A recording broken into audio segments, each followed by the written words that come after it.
பிரபுன்னு நம்ம செல்லமா கூப்பிடுற நடிகர் பிரபு அவர்களுடைய மகள் திருமணம் இனிதே நடந்திருக்கு. இதுல பல பிரபலங்கள் கலந்துகிட்டு அவங்களுடைய வாழ்த்து தெரிவிச்சிருக்காங்க.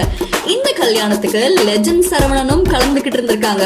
அவர் வந்து இறங்கின கார் அந்த ரோல்ஸ் ராய்ஸ் கோஸ்ட், அத பத்தி தாங்க இப்ப எல்லாருமே பேசிட்டு இருக்காங்க.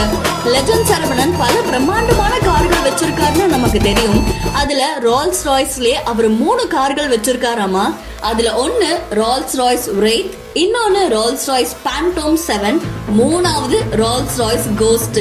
பாக்குறதுக்கு அப்படியே கோஸ்ட் மாதிரியே இருந்திருக்கு இந்த காரு.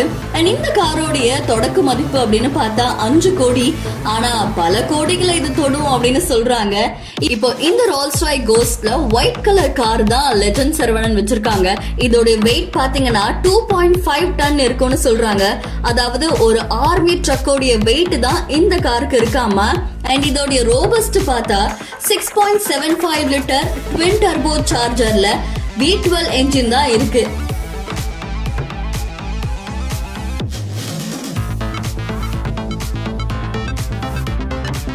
அண்ட் இந்த காரோடைய ஸ்பெஷலே என்னன்னா, கஸ்டமருக்கு எப்படி தேவையோ அப்படியே இந்த காரை கஸ்டமைஸ் பண்ணி கொடுப்பாங்களாமா. அதனாலதான் இந்த கார் உலகத்திலேயே 5000 பேர்கிட்ட தான் இருக்கு. இந்த கார்ல ஏகப்பட்ட ஸ்பெஷல் ஃபீச்சர்ஸ் இருக்கு. இந்த கார்ல டபுள் டோர் வசதி இருக்கு. கடல் மாதிரி இருக்கும் இந்த கார் பாக்குறதுக்கு. உள்ள 5 பேர் வரைக்குமே கம்ஃபர்டபுளா உட்காரலாம்.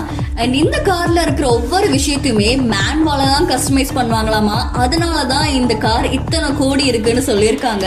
சோ இந்த காரை பாக்குறவங்களுக்கு எப்படியாவது இதுல ஒரு தடவையாவது டிராவல் பண்ணணும்னு ஆசை இருக்கும்லங்க. அதே ஆசைதாங்க எனக்குமே இருக்கு. ஓகே, இந்த மாதிரி இன்னும் பல பிரம்மாண்டமான செய்திகள் தெரிஞ்சுக்க மறக்காம பிஹைண்ட் உட்ஸை ஃபாலோ பண்ணுங்க.